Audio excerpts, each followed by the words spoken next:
महीने से ऊपर हो चुका है डॉक्टर महारंग बलोच अरेस्ट में है। जिस तरह मैं इंडिया में भी इन जनरल बात कर रहा था, मैं पाकिस्तान में भी इन जनरल बात कर रहा हूँ। ऐसा नहीं है कि इंडिया में भी आवाज़ें नहीं उठ रही, ऐसा नहीं है कि इंडिया में भी लोग are not highly critical of the state, ऐसा नहीं है कि इंडिया में भी अच्छा जर्नलिज्म नहीं हो रहा। इसी तरह ऐसा नहीं है कि पाकिस्तान में किसी ने डॉक्टर महारंग बलोच के लिए आवाज़ नहीं उठाई, ऐसा नहीं है कि वो न्यूज़ में नहीं रिपोर्ट हुआ, ऐसा नहीं है कि जर्नलिस्ट ने बड़े ब्रेवली उसको नहीं कवर किया। इन जनरल मैं बात कर रहा हूँ कि सड़कों पर और मीडिया पर जिस लेवल की प्रोटेस्ट चाहिए थी हमें, जिससे स्टेट पर प्रेशर पड़ता है, वो नहीं नजर आई। जितनी भी हमें नजर आई है वो कर्व डाउन हो गई। So what will that do? That will embolden the state. The state को लगेगा ये तुम्हारा सही डिसीजन था, इतना तो कोई हमें ब्लो बैक नहीं आया, कोई फर्क नहीं पड़ा हमें। 3 दिन पहले मैं देखा एडवोकेट जलीला हैदर जो हैं उन पर पीका लग गया है for supporting BYC Baloch Yakjehti committee. अब आपने स्टेट को एम्बोल्डन कर दिया है ना कि चले डॉक्टर महारंग को अरेस्ट करने पर अगर हमें कुछ नहीं बोलेगा तो अब जो डॉक्टर महारंग को सपोर्ट करेगा उसको हम अरेस्ट करेंगे, फिर देखते हैं, फिर भी कोई नहीं बोलेगा।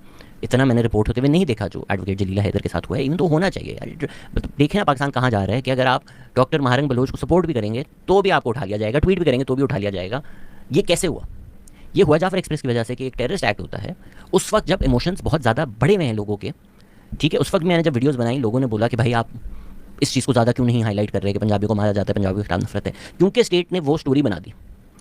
तो फिर आपने मेन स्ट्रीम पाकिस्तान प्रॉपर के इमोशंस इन्फ्लेम करके उनको गुस्सा दिलाकर स्टेट को ये कार्ड ब्लांच दिया कि अब अंदर बाहर हो जाओ, नो मोर मर्सी, अब हार्ड स्टेट है हम।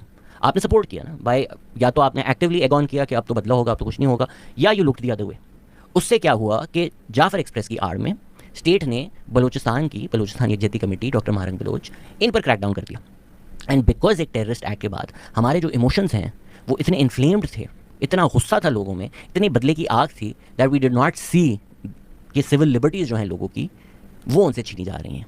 And we were okay with that happening because of our anger at the acts of terrorist. तो भाई बहुत करेज चाहिए होता है, और इंडिया में भी अब लोग, गवर्नमेंट जो है वो कोई गवर्नमेंट नहीं चाहती कि लोगों में करेज हो और लोग स्टैंड अप करें, लेकिन यही तो वक्त होता है, यही तो मोमेंट्स होते हैं कि अगर जाफर एक्सप्रेस के बाद पाकिस्तानियों को गुस्सा आया हुआ है, उस वक्त जिस तरह की हमने वीडियोस बनाई, हमने लोगों को पर्सपेक्टिव दिया, एक डीपर अंडरस्टैंडिंग दी लोगों को, तो गवर्नमेंट अगर जाफर एक्सप्रेस को यूज़ कर रही है बलूचिस्तान में लोगों के राइट्स को कर्व करने के लिए, तभी तो स्टैंड लेना होता है। तो अब अगर इंडियन गवर्नमेंट पहलगाम को इस्तेमाल कर रही है कश्मीर में लोगों के राइट्स यूसर्व करने के लिए, तो यही तो वक्त है खड़े होने का यार।